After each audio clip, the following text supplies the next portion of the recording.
कहानी है सन 1615 की। राजस्थान के नागौर जिले के खालवा गांव में जीवन राम डूडी नाम का एक किसान रहता था। एक दिन उसकी खुशी का ठिकाना नहीं रहा जब उसके घर एक कन्या ने जन्म लिया। उस कन्या का नाम उन्होंने रखा कर्माबाई। तो आइए देखते हैं कर्माबाई की एक अद्भुत कहानी।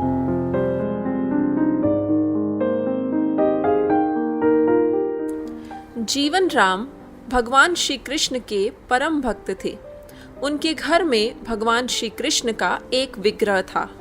जीवन राम का एक नियम था कि वह श्री कृष्ण को भोग लगाने के बाद ही खुद कुछ खाते थे।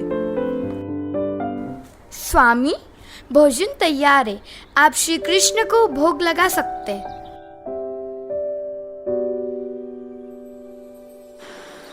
पिताजी, आप हमेशा भगवान श्री कृष्ण को भोजन खिलाने के बाद ही भोजन करते हो? हाँ बेटी कर्मा, जब भगवान कृष्ण भोजन ग्रहण कर लेते हैं उसके पश्चात ही मैं भोजन करता हूँ। नमो ब्राह्मण्य देवाय गो ब्राह्मण्य हिताय च जगत हिताय कृष्णाय गोविंदाय नमो नमः।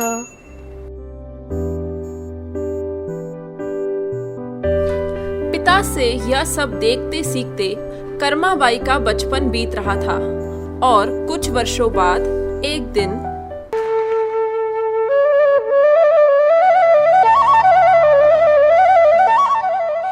बेटी कर्मा जी। पिताजी, मैं कुछ दिनों के लिए तीर्थ यात्रा पर जा रहा हूँ।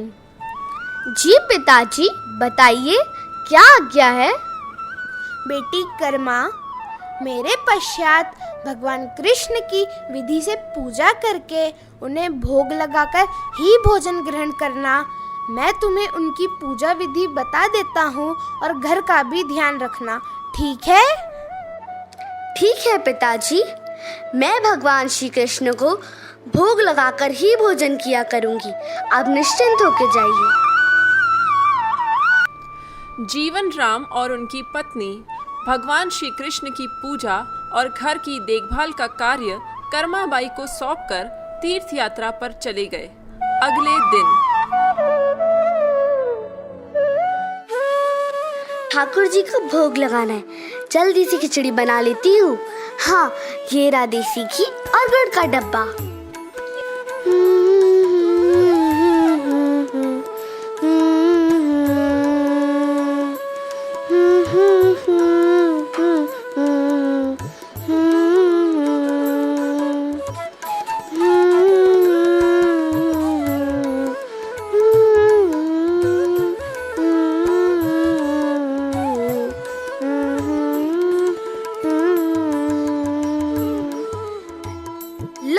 तैयार हो गई आपकी खिचड़ी की थाली। मैं यह रख रही हूँ, आपको जब भी भूख लगे आप खा लेना। तब तक मैं घर के बाकी काम निपटा लेती हूँ।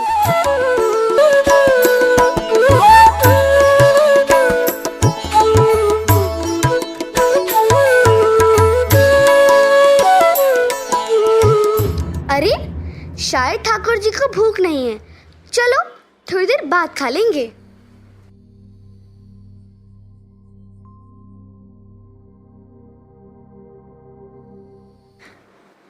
पता नहीं भगवान खिचड़ी क्यों नहीं खा रहे। थोड़ा घी और गुड़ और ज्यादा कर देती हूँ।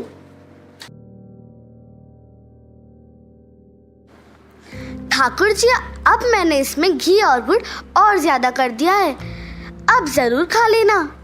पिताजी आपके भोग की जिम्मेदारी मुझे दे के गए हैं। अगर आपने खाया नहीं तो मैं पिताजी को क्या जवाब दूंगी?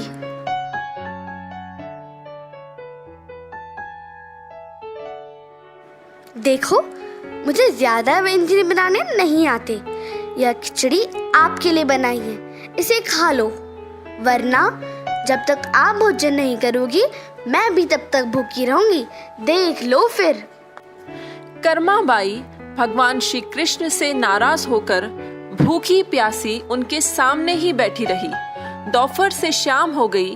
कर्माबाई भगवान के समक्ष भूखी ही बैठी रही। भगवान श्री कृष्ण ने जब देखा कि कर्मा बाई जिद पर आ गई है, तो भगवान श्री कृष्ण के विग्रह में से आवाज आई, कर्मा बाई, तुमने पर्दा तो किया ही नहीं, पर्दा तो करो, कभी मैं भोजन करूँगा। हाँ प्रभु रुकिए, मैं अभी अपनी चुनरी का पर्दा करती हूँ, आप आराम से खिचड़ी खाओ। आप मुझे पहले बता देते, इतनी सी बात के लिए पूरा दिन खुद भी भूखे रहे और मुझे भी भूखा रखा।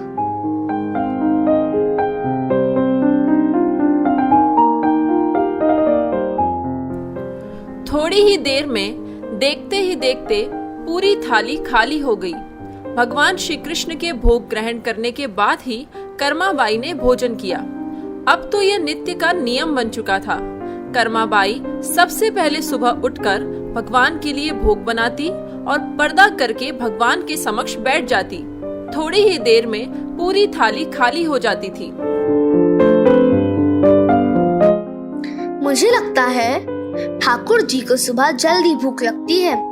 कल से सबसे पहले भोग ही बनाऊंगी, उसके बाद स्नान वगैरह और घर के बाकी काम किया करूंगी।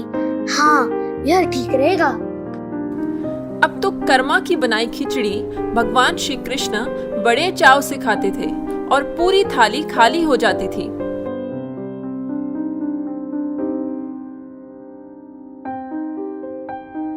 कर्मा, ओ कर्मा, पिताजी, बिटिया कैसी है तू?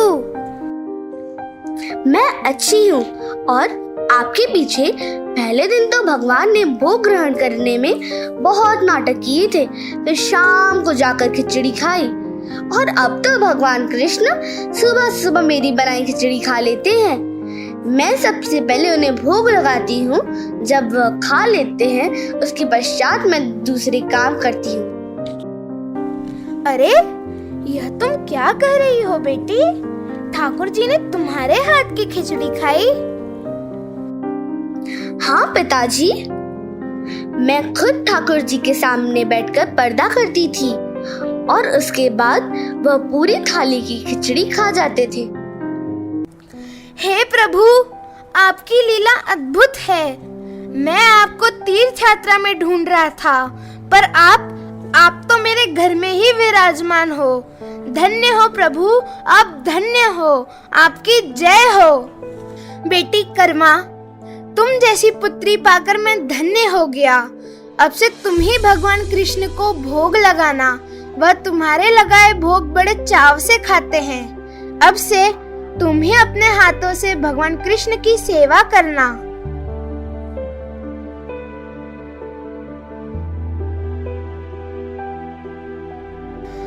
हरे कृष्णा कृष्णा कृष्णा हरे हरे, हरे राम राम राम हरे हरे।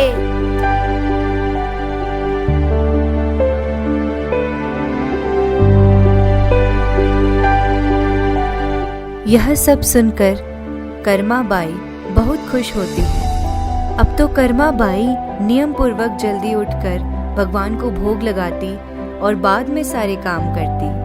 कुछ वर्षों बाद कर्मा बाई के पिता स्वर्ग लोक को प्राप्त हो गए।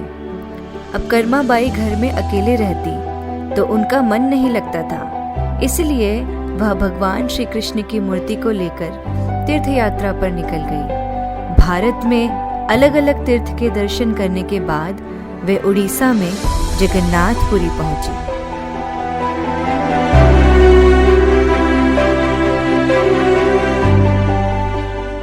बस अब यही जगन्नाथपुरी में कुटिया में रहकर भगवान श्री जगन्नाथ की भक्ति और सेवा करूंगी। कर्माबाई अपने नियम से सुबह सुबह भगवान कृष्ण को खिचड़ी का भोग लगाती और भगवान बड़ी चाव से सारी खिचड़ी खाते। उसके पश्चात कर्माबाई अपने नित्य स्नान ध्यान कार्यों को करती।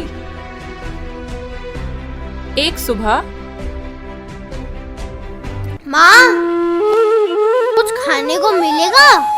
बहुत जोरों की भूख लगी है। हाँ, आजा बेटा, यहाँ बैठ। मैंने अभी अभी श्री कृष्ण को खिचड़ी का भोग लगाया है। ले, खिचड़ी खा ले बेटा।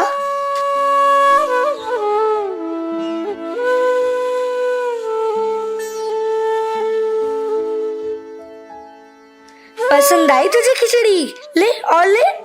बस माँ, पूरा पेट भर गया, आनंद आ गया तुम्हारे हाथ की खिचड़ी खाकर। माँ, क्या मैं स्वादिष्ट खिचड़ी कल भी खाने आ सकता हूँ? कल ही क्यों बेटा, तू रोज मेरे पास खिचड़ी खाने आ जाया कर। कर्माबाई की उस कुटिया में स्वयं भगवान जगन्नाथ उस बच्चे के रूप में खिचड़ी खाने पधारे थे और अब रोजाना कर्माबाई जब भगवान श्री कृष्ण को खिचड़ी का भोग लगाती, थोड़ी ही देर बाद वह बालक भी खिचड़ी खाने आ जाता। एक दिन कर्माबाई, भगवान को बिना स्नान किए भोग नहीं लगाना चाहिए। तुम रोजाना सुबह पहले स्नान आदि क्रियाएं करके विधि विधान से पूजा करके ही भगवान का भोग बनाया करो। ठीक है बाबा, अब मैं स्नान करके ही प्रभु का भोग बनाया करूंगी। साधु की बात मानकर कर्माबाई अगले दिन से स्नान करके पूजा के पश्चात भोग तैयार करती। इस कार्य में उसे बहुत देर हो जाती थी, पर वह बालक तो अपने समय पर ही खिचड़ी खाने आ जाता था। माँ, खिचड़ी दो ना, जल्दी दो, मुझे बहुत भूख लगी है। माँ, थोड़ी देर रुक बेटा, अभी देती हूँ।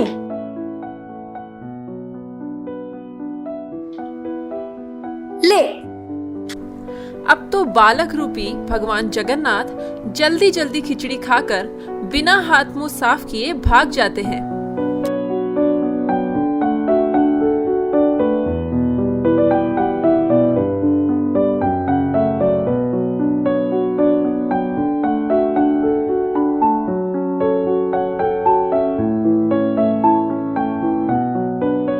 अरे, यह जगन्नाथ भगवान के मुख पर खिचड़ी कैसे? मंदिर में तो काफी दिनों से खिचड़ी का भोग भी नहीं लगा, फिर यह भगवान के मुख पर खिचड़ी कैसे? हे प्रभु, यह कैसी लीला है आपकी?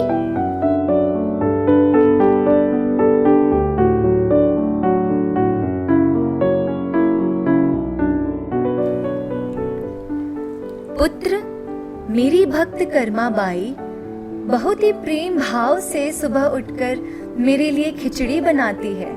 मैं रोजाना सुबह उठकर कर्माबाई की खिचड़ी खाने जाता हूँ। मुझे उनके हाथ की खिचड़ी बहुत ही पसंद है।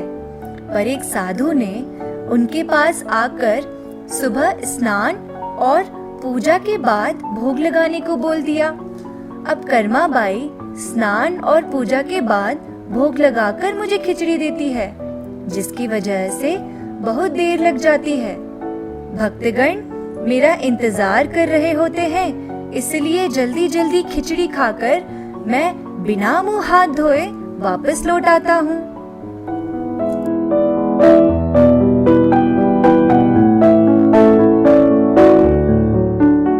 हे जगन्नाथ, हे जगन्नाथ, मुझे उस साधु को ढूंढना होगा।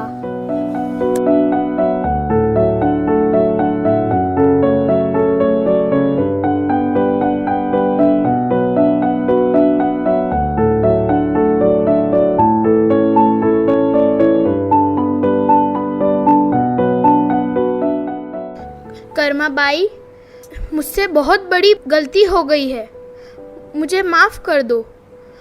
तुम श्री कृष्ण भगवान की बहुत ही प्रिय भक्त हो।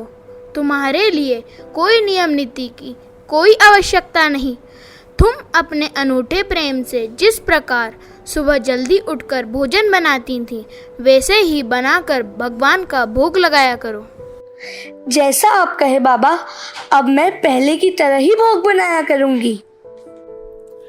अब कर्माबाई फिर से पहले की तरह ही भगवान श्री कृष्ण को भोग लगाकर उस बालक को बड़े प्रेम पूर्वक खिचड़ी खाने को देती थी। यह क्रम कई वर्षों तक चला और एक दिन कर्माबाई भगवत धाम के लिए चली गई। हे प्रभु, हे जगन्नाथ, हमसे कोई भूल हो गई है क्या? आज आपके नैनों से अश्रुधारा कैसी? हे भगवान जगन्नाथ, क्या अपराध हुआ हमसे जो आप दुखी हुए प्रभु?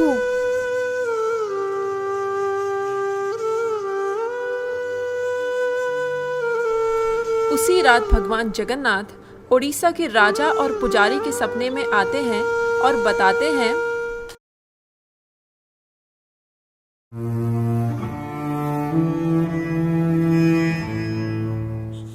मेरी भक्त कर्मा बाई इस लोक से विदा हो गई है। अब सुबह सवेरे मेरे लिए खिचड़ी कौन बनाएगा, मुझे खिचड़ी कौन खिलाएगा, बस यही दुख है। अगले दिन पुजारी जी राजा को जाकर अपना स्वप्न बताते हैं। पुजारी जी, जो स्वप्न आपने देखा वही स्वप्न मुझे भी दिखाई दिया। भगवान जगन्नाथ की प्रिय भक्त कर्माबाई अब इस लोक से विदा हो गई हैं। मैं चाहता हूँ आज से हर सुबह भगवान जगन्नाथ को कर्माबाई के नाम से बने बाजरे की खिचड़ी का भोग लगाया जाए, जिससे भगवान को कर्माबाई की कमी ना महसूस हो। जी महाराज, अब से ऐसा ही होगा। उस दिन से हर सुबह भगवान जगन्नाथ को बाजरे की खिचड़ी का भोग लगाया जाता है। कर्माबाई की खिचड़ी के नाम से आज भी इस प्रथा को निभाया जाता है। यही तो होता है भक्तों का प्रेम, जिसके लिए भगवान स्वयं अपना सब कुछ न्यौछावर करने के लिए तैयार हैं। बस देरी है उस प्रेम भाव की। श्री श्री जगन्नाथ बलदेव सुभद्रा महारानी की।